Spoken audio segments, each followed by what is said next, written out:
ക്രൂശിൽ കണ്ടു ഞാൻ നിൻ സ്നേഹത്തെ, ആഴമാർന്ന നിൻ മഹത്യാഗത്തെ. ക്രൂശിൽ കണ്ടു ഞാൻ നിൻ സ്നേഹത്തെ, ആഴമാർന്ന നിൻ മഹത്യാഗത്തെ.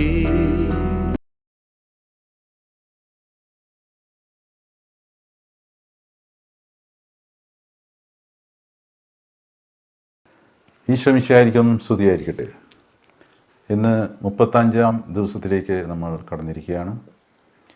ഇന്ന് നമ്മൾ ധ്യാനിക്കുന്ന വചനം വിശുദ്ധ മത്തായിയുടെ സുവിശേഷം 24-ാം അധ്യായം 37 മുതൽ 44 വരെയുള്ള തിരുവചനങ്ങൾ.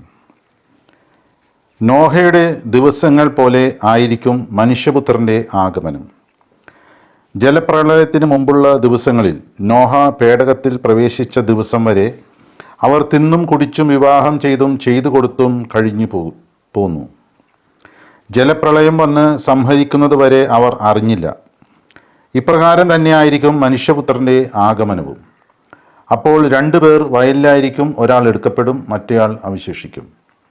2 സ്ത്രീകൾ തിരികല്ലിൽ പൊടിച്ചുകൊണ്ടിരിക്കും, ഒരുവൾ എടുക്കപ്പെടും, മറ്റവൾ അവശേഷിക്കും.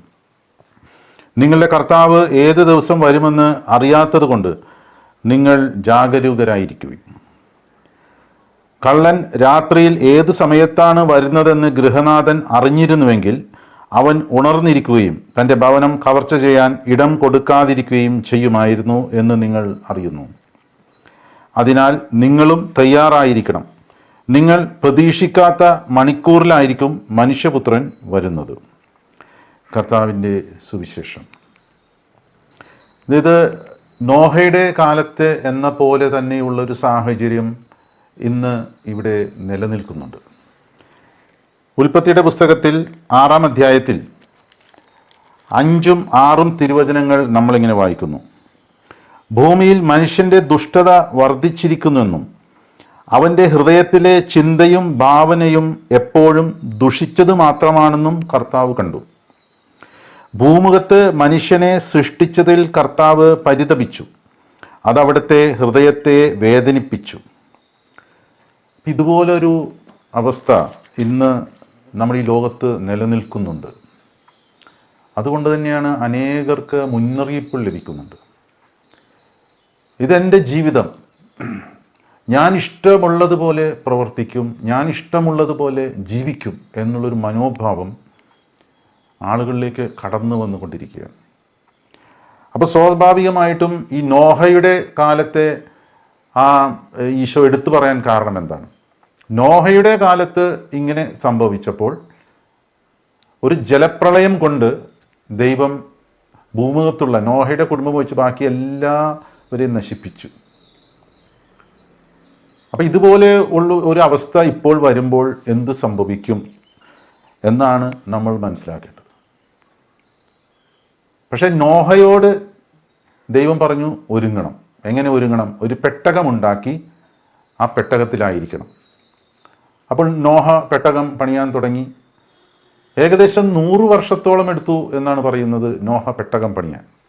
ഈ 100 വർഷം നോഹ പെട്ടകം പണിയാൻ എടുത്തപ്പോൾ സ്വാഭാവികമായിട്ടും അവിടെയുള്ളവരൊക്കെ നോഹയെ കളിയാക്കിയിട്ടുണ്ടാകും.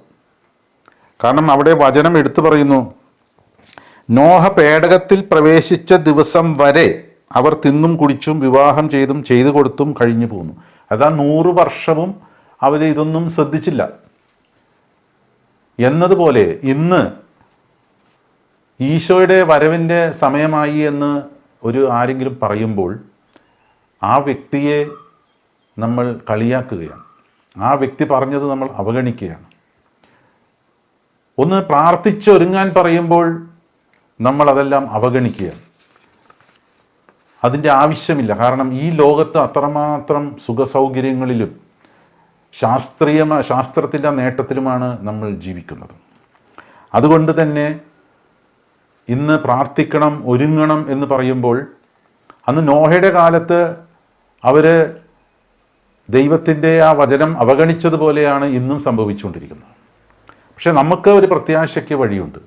കാരണം ഈ ബൈബിളിലൂടെ തന്നെ കടന്നു പോകുമ്പോൾ ദൈവം തരുന്ന മുന്നറിയിപ്പുകൾ ഇവിടെയും നമുക്ക് ലഭിക്കുന്നുണ്ട്.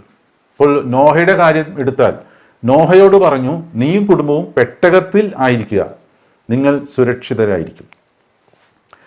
കുറേ കാലങ്ങൾക്ക് ശേഷം നമ്മളിവിടെ കാണുന്നുണ്ട്, ഇസ്രായേൽ ജനത്തോട് ദൈവം പറയുന്നു, നിങ്ങൾ മോശയോടൊപ്പം ആയിരിക്കുക.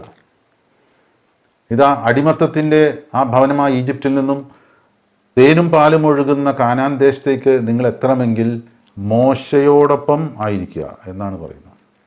ഇതാ പിന്നെയും കുറേ കാലങ്ങൾക്ക് ശേഷം ഈശോ ശിഷ്യന്മാരോട് പറയുകയാണ്, നിങ്ങൾ ജെറുസലേമിൽ ആയിരിക്കുക. നമുക്കറിയാം എന്ത് സംഭവം. ജെറുസലേമിൽ അവർ പരിശുദ്ധ അമ്മയോടൊപ്പം പ്രാർത്ഥിച്ചൊരുങ്ങി നിന്നു. അവർ പരിശുദ്ധാത്മാവിനാൽ നിറഞ്ഞു. ഇന്ന് ഈശോ എന്താണ് നമ്മളോട് പറയുന്നത്? സുരക്ഷിതരായിരിക്കാൻ നിങ്ങൾ ദിവ്യകാരുണ്യത്തോട് ചേർന്ന് നിൽക്കുക, ദിവ്യകാരുണ്യമുള്ള സഭയിൽ ചേർന്ന് നിൽക്കുക, പരിശുദ്ധ കുർബാനയുള്ള സഭയിൽ ചേർന്ന് നിൽക്കുക, കൂദാശകളുള്ള സഭയിൽ ചേർന്ന് നിൽക്കുക, പരിശുദ്ധ അമ്മയോടൊപ്പം ചേർന്ന് നിൽക്കുക.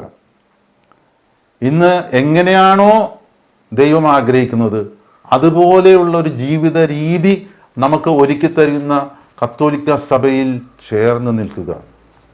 എന്തു സംഭവിക്കും? ഈശോ വരുന്ന സമയത്ത് നമ്മളെ ഒരുക്കമുള്ളവരായി കണ്ട് ഇതാ നമുക്ക് രക്ഷയിലേക്കുള്ള വഴി ഈശോ തന്നെ നമ്മളെ കൂട്ടിക്കൊണ്ടുപോകും. ഒരുങ്ങുന്നവരെ ഈശോ കൂട്ടിക്കൊണ്ടുപോകും. ഒരുങ്ങാത്തവർ നരകത്തിലേക്ക് താഴ്ത്തപ്പെടും. നമുക്കറിയാം, വിശുദ്ധ യോഹന്നാൻ്റെ സുവിശേഷത്തിൽ 14-ാം അധ്യായം 3-ാം തിരുവചനം നമ്മളിങ്ങനെ വായിക്കുന്നു, ഞാൻ പോയി നിങ്ങൾക്ക് സ്ഥലം ഒരുക്കി കഴിയുമ്പോൾ ഞാൻ ആയിരിക്കുന്നിടത്ത് നിങ്ങളും ആയിരിക്കേണ്ടതിന് ഞാൻ വീണ്ടും വന്ന് നിങ്ങളെയും കൂട്ടിക്കൊണ്ടുപോകും. ഇത് ഈശോ പറയുന്ന ഒരു വാഗ്ദാനമാണ്.